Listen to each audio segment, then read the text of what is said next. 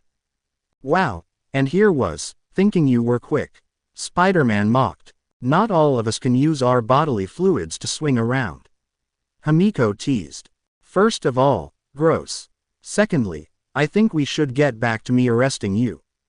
Himiko let out a small laugh before countering, "You call that arresting me? From my point of view, it went more along the lines of you interrupting me while I was drinking some tasty blood before striking up a conversation with me." Spidey lifted his finger, about to argue back, before finding out he had no argument to use. Lowering his finger and waving his hands in front of, he replied, "Fine, fine, whatever. It doesn't matter what we were doing.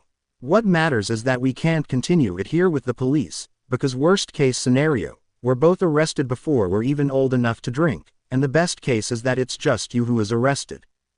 Himiko made a deadpan expression and said, "First of all, rude.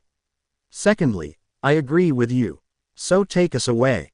Before Spidey could do anything, Himiko had wrapped her arms around Spidey's neck and had her legs wrapped around his waist. "What are you doing, Himiko?" Spidey tried to hide his stutter.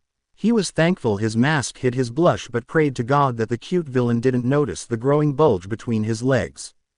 Himiko smiled cheekily and said, "As I said, not all of us can use our bodily fluids to swing around, so you're gonna carry me.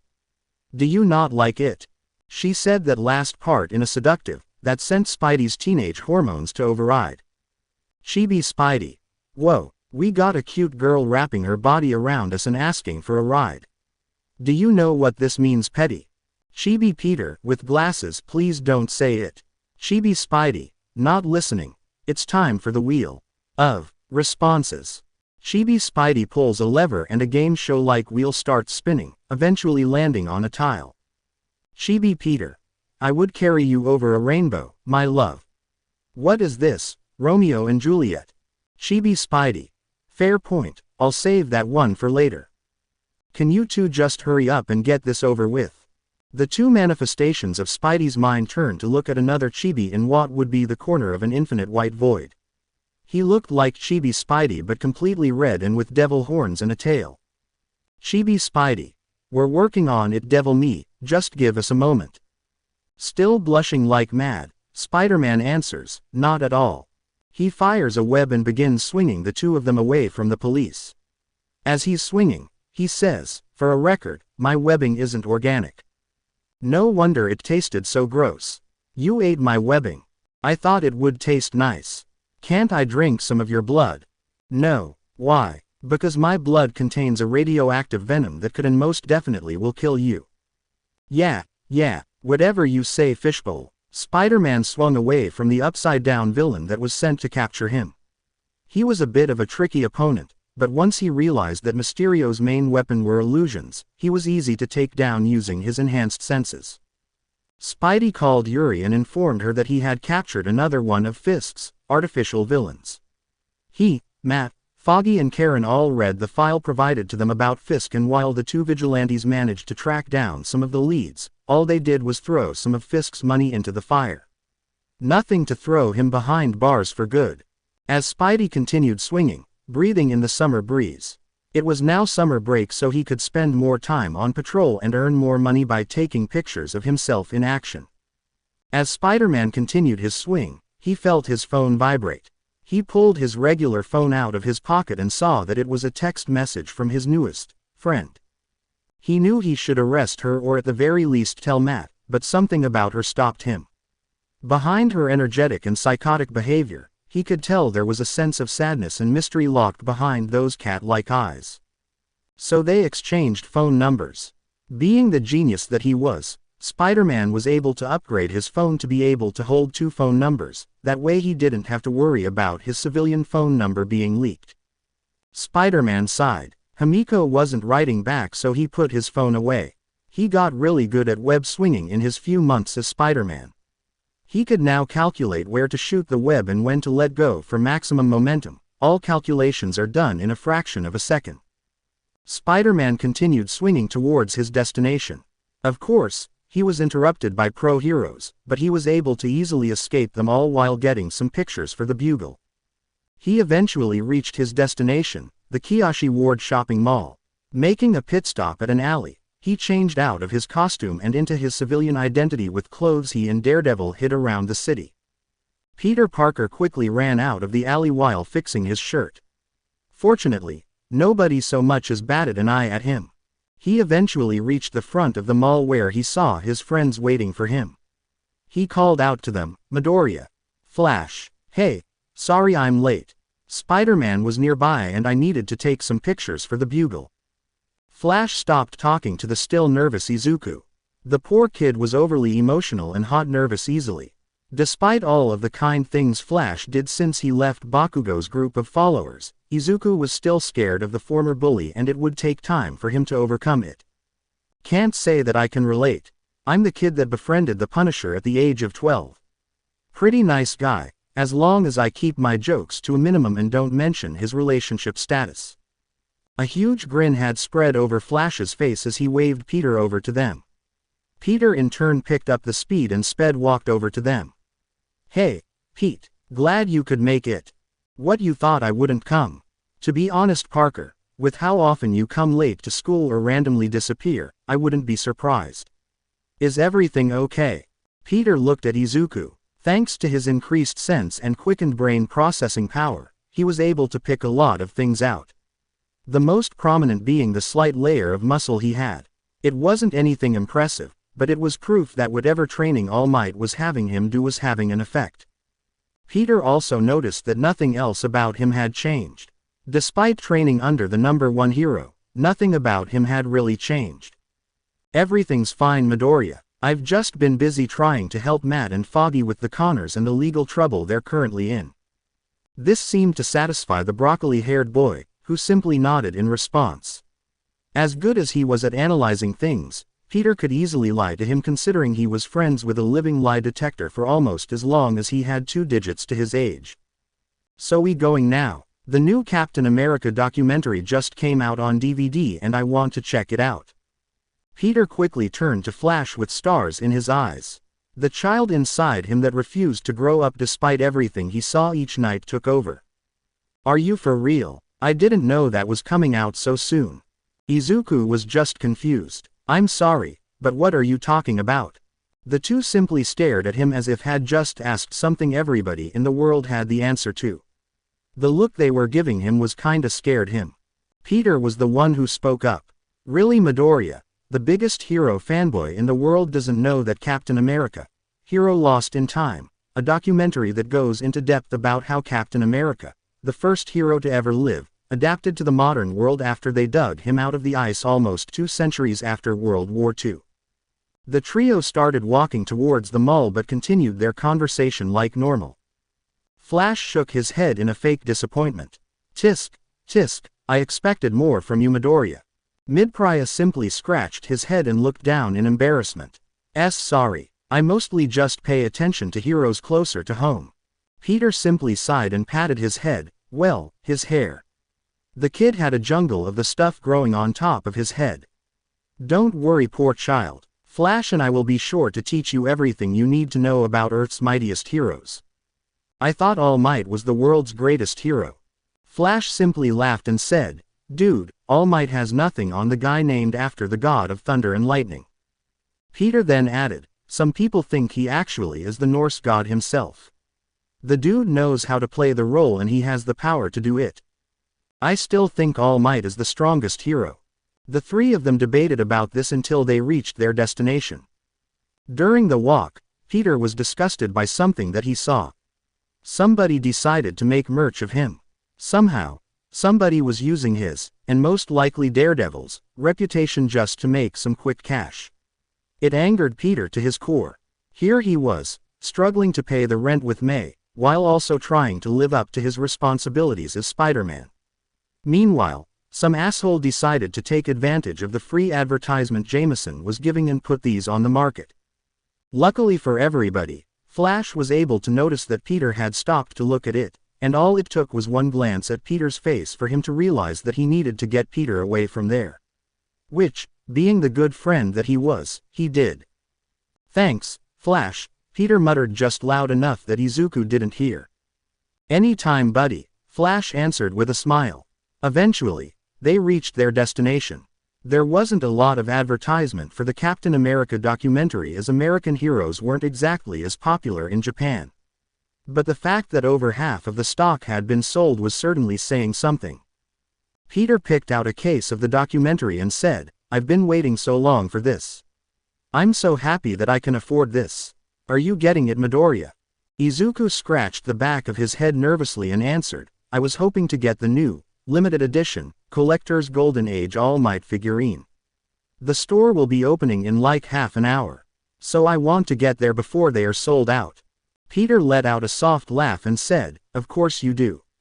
What about you, Flash?" Flash looked nervous. Peter couldn't tell why, but he could tell that he was. Bullets of sweat were rolling down his forehead, he was fidgeting in place and was rubbing his arms. It didn't take long for Peter to figure out that something wasn't right. He just didn't know what. The answer came quicker than he expected as a ringing came from Flash's pocket. He pulled out his phone and read the caller ID. Peter didn't know what his expression was at that moment. Fear, shock, anxiety, a mix of the three and more perhaps. "Sorry, I got to take this." He exited the store and was out of eyesight. Far enough that most wouldn't be able to hear him, but Peter could hear both him and the caller loud and clear. "Jesse, hey, what's going on? Flash, you need to get home, now. Dad just got back from patrol and he's mad." Okay, just calm down. What happened?" Apparently he tried to arrest Spider-Man but was instead publicly humiliated by him. He came home with an empty beer bottle and then he drank another one from the fridge before hitting Mom with it when she tried talking to him. "I can't stop the bleeding. You need to get here as soon as possible. You're the only one besides Mom with a healing quirk." "I'm on my way. Just hang in there, sis. Don't worry." Flash came back and said that he needed to head back because of something that came up at his place. Izuku simply smiled and said that it was okay. Peter could barely nod. Something had ignited in his heart. A beast in a roaring fire clawed against his very soul trying to get out. Peter wanted to shout. He wanted answers. He wanted to hug Flash and ask him how long this was happening. He wanted to apologize for not figuring it out sooner. He just wanted to hug Flash and tell him that everything was going to be okay. But there was only one thing he could do. 2 weeks have passed since that day in the mall. Peter spent those 2 weeks learning the routine of the man known as Harrison Thompson, hero name, Riot. He did this by stalking him as both Peter Parker and Spider-Man, using any willpower he had to not grab him and beat him into a bloody mess here and there. But even in his rage, he knew he couldn't do that. Not without evidence, which he gathered. He should have just sent the evidence to the authorities and let them handle it, but he couldn't trust them to arrest a pro-hero. At least, that's what he told himself. Chibi Devil Spidey. That garbage fire of an excuse for a hero thinks he can get away with hurting his family like that. We'll prove him wrong. We'll show him he can't escape proper justice. Chibi Peter. Should we do something? Chibi Spidey, eating popcorn through his mask. Number. Watch now, do later. Peter was wearing an all-black costume that was basically a copy of Matt's first vigilante outfit back when he went by the Man in Black, and another vigilante known as Knuckleduster. Peter was wearing black runner shoes, black tracksuit bottoms and a black hoodie with the hood up. He wore fingerless gloves and he also had a black cloth wrapped around his eyes to use as a mask. Overall, he was ready. Any moment now. Right on cue, Harrison Thompson appeared walking down the sidewalk. Peter jumped down from his hiding place on a fire escape. Before the drunken man could do anything, Peter grabbed him and threw him against a dumpster. This area of the city wasn't very busy, so they weren't gonna be interrupted. "Who the are you?" the man demanded. Peter took note of the half-empty bottle of alcohol and stayed silent. "I said, who the are you? Do you know who I am?" This time, Peter answered, "You are Harrison Thompson, number 372 hero, Riot. Your quirk allows you to produce a slime-like substance that you can manipulate to form various types of armor and weapons. Before the bastard could say anything, Peter kicked him in the stomach, pushing him back with enough force to make a dent in the metal dumpster. I also know that you are an alcoholic that beats his family just because you're frustrated about work. Someone like you doesn't deserve the title of hero. Harrison, although with some effort, picked himself back up. So what? You're some hero killer wannabe. Peter simply smiled a sadistic grin, that being the only visible feature about him. I'm not a killer. All I'm gonna do is make you feel every bit of pain you brought on your family. We'll see about that. A messy gray mass suddenly surrounded Harrison's right arm, which he launched straight at Peter, stretching it like it was a metal spring. Peter simply stepped to the side and leaned back, avoiding the attack. He retracted his arm and transformed it into a huge battle axe which he swung down in Peter. Peter took note of how the axe was blunt and not symmetrical. The alcohol was affecting his quirk. Peter rolled out of the way of the attack and charged towards him. Instead of using his quirk, Harrison simply swung his beer bottle at Peter. Deciding not to waste time, Peter let the bottle hit him on the top of his head. The glass shattered as alcohol covered Peter's outfit. It was fine, he would rinse it in the sink, cover the smell with deodorant before sneaking it into the laundry. This didn't slow down Peter at all, as he threw a gut punch at his opponent. The man was shocked by the speed and resistance Peter had. He ended up spitting out a small amount of alcohol from the attack. Peter didn't stop there. He was quick to throw an uppercut before hitting Harrison with 2 lighter gut punches. Overall, he wasn't giving Harrison a chance to escape. He was about to punch him in the face, but gray sludge covered the spot he was about to hit and caught Peter's hand. So you can fight while half drunk. I was getting worried that this would be boring. Harrison just ignored the comment and said, "It's my turn, you little brat." He grabs Peter's other arm and throws him into a wall while letting go of his first. Peter is quick to pick himself up, however. Harrison creates a mace around his arm and swings it at Peter. Peter dodges the spiked weapon and catches the tendril it was attached to and pulled the false hero towards him. He then starts wailing it on the man. Not giving him a chance to think, Peter continued to beat him continuously. Blood splattered everywhere, staining Peter's outfit and dripping onto the floor, mixing with the rain that was pouring down on them. Rain. When did it start raining? I didn't even notice. Harrison tries to fight back. Fumbling to get away from the never-ending assault, all Harrison could do was hope the child would let him go soon, but even those hopes couldn't be manifested into proper thoughts. Finally, Peter stopped. He threw the man onto the ground. The only mercy he was showing was the fact he was even holding back, because if he wasn't, the fight would have been over the moment he landed his first hit. Peter took deep breaths. He wasn't tired. Not physically anyway, but emotionally, he was exhausted.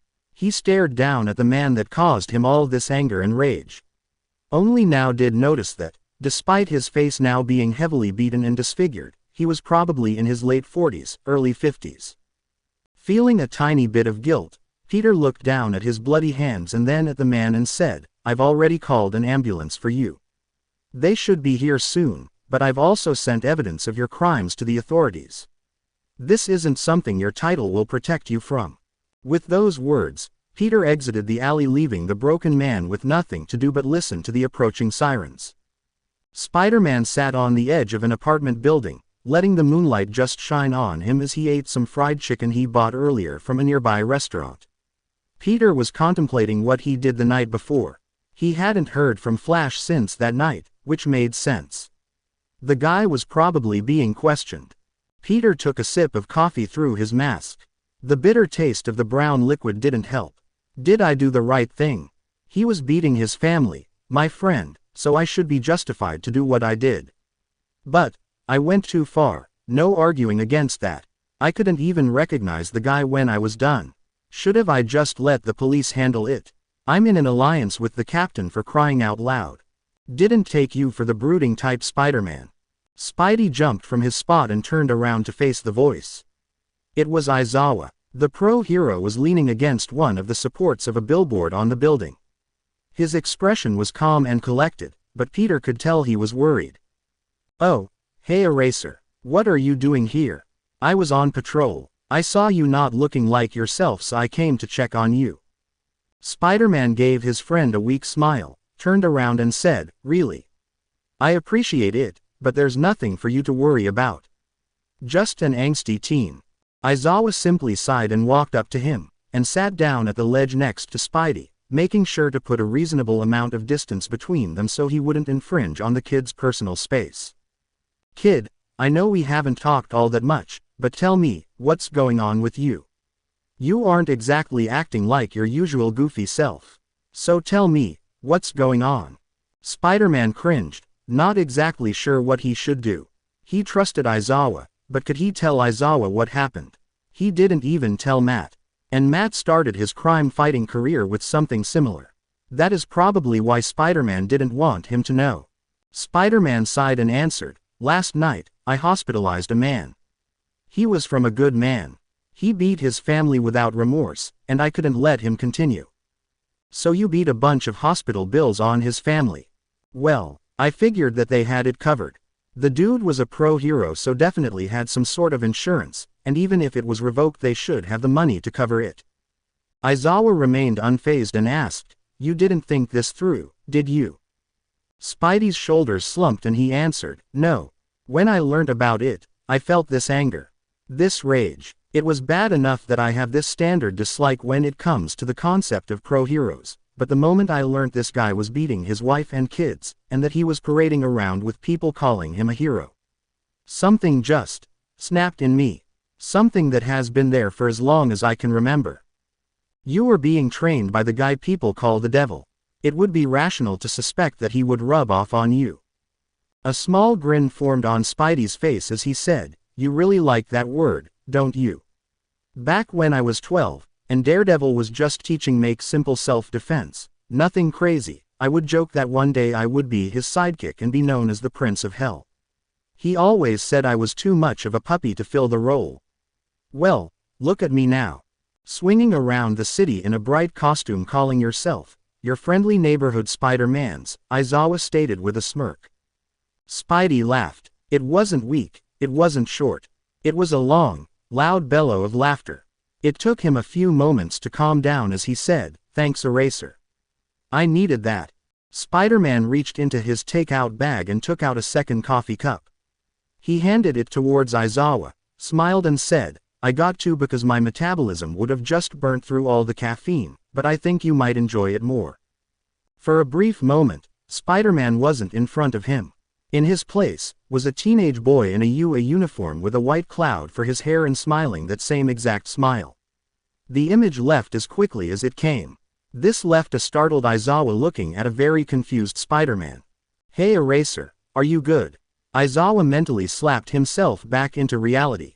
This wasn't the time or place for this sort of thing.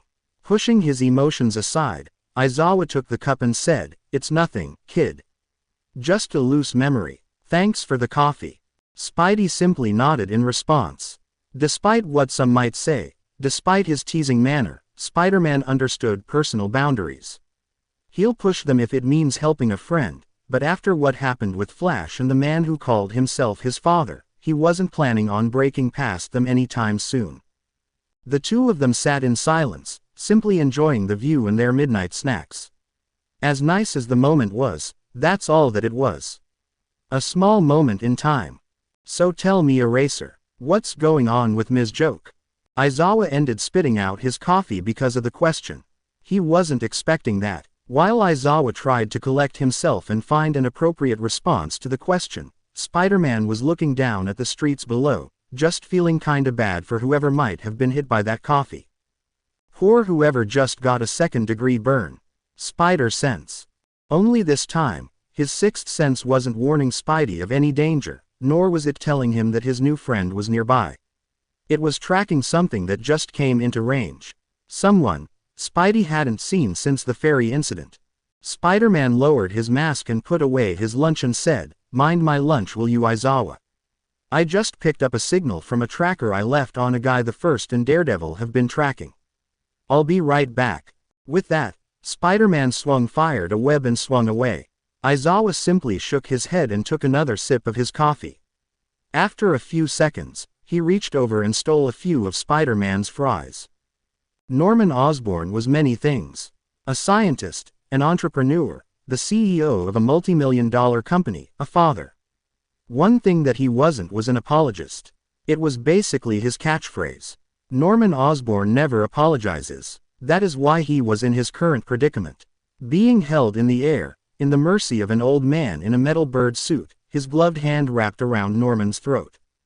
You stole my technology, you left me and my family in the gutter, and now you can't do something as simple as apologies. Even when your life is at my mercy. Just how much pride do you have, Osborn? Norman gritted his teeth as he answered, I won't apologize because Oscorp has nothing to apologize for.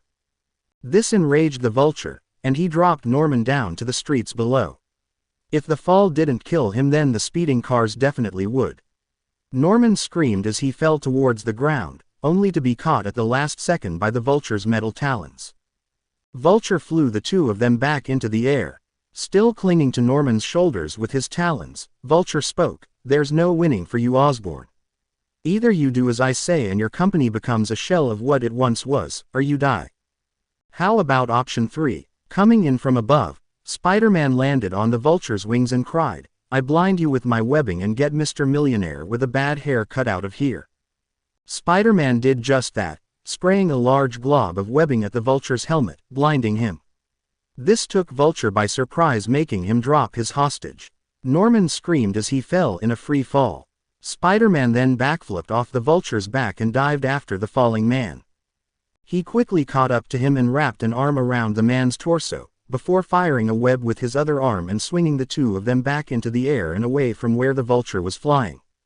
Welcome to Air, Spidey. Please stay still while the handsome superhero saves your sorry butt. Norman wasn't exactly happy about this. Why? That he has been trying so hard to catch just caught him. And while it was a different sort of catch, but that didn't matter. He was right there, and he couldn't even reach for his mask. Get back here, Vulture shouted as he turned around and began chasing after the two. Spider-Man fired a web line and swung the two of them a sharp right and away from the mechanical bird. Slow down, Norman shouted, now looking a little green. I'm gonna throw up. Spider-Man was already getting tired of the millionaire he was carrying under his arm. I'll slow down when the man in the metal bird suit stops chasing us. And by us, I mean you. So quit your whining. Vulture went for another dive, but Spidey fired a web line downwards and swung himself and Norman closer to the streets. Leave us, you stupid bug. Osborn needs to pay. Spider-Man lenses adjusted to show a deadpan expression and asked, Who did you piss off this time? Norman didn't answer because Spider-Man had to pull the two of them directly upwards to dodge yet another attack from Vulture. Norman was getting really sick of this game, and yet, he couldn't help but notice a crucial detail. Spider-Man has so far dodged all of Tomb's attacks with little to no effort. Normally, this wouldn't be surprising since he has proven to be able to casually dodge things that are traveling much faster. But Tombs is attacking from behind us and yet has never landed a hit. Fascinating. Hey, I think I can see your car. Spider-Man cried out, interrupting Norman's train of thought. How can you be sure that it's my car? Because it's the only limousine that had its roof torn off on the entire street, Spider-Man said in a matter-of-fact tone. Before the Norman could say anything else, the two of them had entered a freefall. While Norman screamed his head off, Spider-Man was concentrating, making calculations for what he was about to do. In an instant, Spider-Man let go of Norman and pushed him forward, but ended up catching him by using his stickiness to attach his foot to Norman's back. Now with both hands free, Spider-Man began spinning countless lines of webbing at the nearby buildings and immediately letting go of them. This would allow them to slow down to a safe speed without losing too much trajectory. Then, with a kick of his feet, the vigilante launched the businessman through the opening and into the back seat of his vehicle. The driver turned around, shocked at his boss's sudden return. Mr. Osborn, what happened? I was just chasing after you and that villain that took you. Norman simply rolled his eyes as he strapped himself in. Eyes on the road, boy. I don't want to miss this. Spider-Man made a U-turn and began swinging back towards the man known as the Vulture, who had just about caught up with them. I told you to leave us, Spider-Man. This has nothing to do with you. Not sure about that. From where I was, I saw you threatening a man with death. That isn't something I just ignore. Spider-Man proceeded to kick Vulture's jaw, lifting his leg in a way even a skilled gymnast would be jealous of. Spidey then fired a web at one of Vulture's wings and used it to bring the two of them close enough to punch him in the face. Due to the durability of his helmet, Vulture was able to quickly recover. He flew back a bit and then, while Spidey was immobile in the air, he attacked him with one of his wings. He then pulled what looked to be a gun made of scrap metal and fired a chaotic, purple ball of what could be best described as plasma. Spidey was able to twist himself away from the projectile, which evaporated in the air before it got too close to the street. So it's a short-range weapon, but from its speed and the heat I felt, it can most likely pack a serious punch. Spidey fired a web to swing himself at Vulture, but the villain simply did a spin to knock him back. Normally I can rely on my web swinging to take down my enemies, but the sky is his domain. I need to bring him down if I wish to beat him. Final warning, Spider-Man, leave us. This is between me and Osborn. Vulture was now trying to fly away from Spider-Man, but the vigilante wasn't going to allow it. Swinging after the villain, Spider-Man shouted, I understand that Norman Osborn may not be the nicest guy, but he hasn't done anything that would make it worth killing him for. That's where you are wrong. Vulture shouted while he shot more purple plasma from his gun while flying backwards. Osborn stole my research, my life's work, and gave me nothing for it. My family almost lost everything. Yeah, I have nothing to defend that. Spider-Man swings above Vulture, throws his foot down on him like a hammer. Bits of Vulture's suit genuinely crack from the force, which also caused the guy to shake in the air for a bit. Spidey drops below the Vulture, before making a slingshot to shoot himself back into the air. He punched Vulture once more and shouted, even if what you say is true, killing Norman won't solve anything. All that will happen is that people will see you as a villain who murdered a public figure for no reason but sheer pettiness. Vulture growled under his mask and squawked, I don't care. He needs to pay the only way he can. Vulture noticed the limbo following them and dived towards it. Spider-Man wasn't going to let that happen, so he fired a web at Vulture's back and allowed himself to be pulled along. Why not take him to court? If you have the proper evidence, you could just sue him and even expose him. I heard about some really good lawyers that could do it for free. Vulture seemed to consider this for a moment. Spider-Man couldn't see through his mask or even get a good angle of it, but by listening to his heartbeat, Spidey could tell that the older man was considering it. However, like an electric shock, his heartbeat began to speed up. Shut up. Vulture began spinning, twisting Spider-Man as if he were attached to a whirlpool. Due to how sudden this occurred, Spider-Man lost his grip on the webbing and was launched high into the air and towards a building. With his only real obstacle gone, Vulture continued his mission. Eventually, he landed on the ledge of the roof he had torn open earlier. The fear on Norman's face gave Vulture great satisfaction. Before he could do anything, a red and blue blur opened the reinforced car's door, which should have been locked. Spider-Man leaned back on the seat next to the Norman, and crossed his legs and casually said, Wow, this is really comfortable. What are these seats made of? Before anybody could say anything, Spider-Man pounced at Vulture, forcing him to fly back. The two had entered a dog fight in the air, with Vulture trying to get Spider-Man off him while trying to reach for his weapon, and Spider-Man was attempting to get him to stop. Eventually, he was able to get the vigilante off him. However, Spider-Man was able to pull himself back at him, punching him on the way up. Once he was above him, he pulled himself onto Vulture's back. Hey, well, you look at that. You could ride one of these things like a hoverboard. The Vulture tried spinning himself to get Spider-Man off, but the arachnid simply clung on and wasn't even stirred from his position. Sorry buddy, that's not gonna work. Before either could say anything else, Spider-Man picked up danger coming at them from multiple angles. Using his incredible strength, Spider-Man pulled on Vulture's wings, directed them away from an army of red feathers. When I was told that Norman Osborn was being attacked here, this wasn't exactly what I was expecting.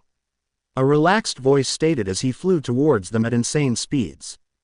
Crap, it's Hawks. Spider-Man jumped off Vulture's back to avoid being tackled by the pro hero, and also indirectly kicked Vulture away.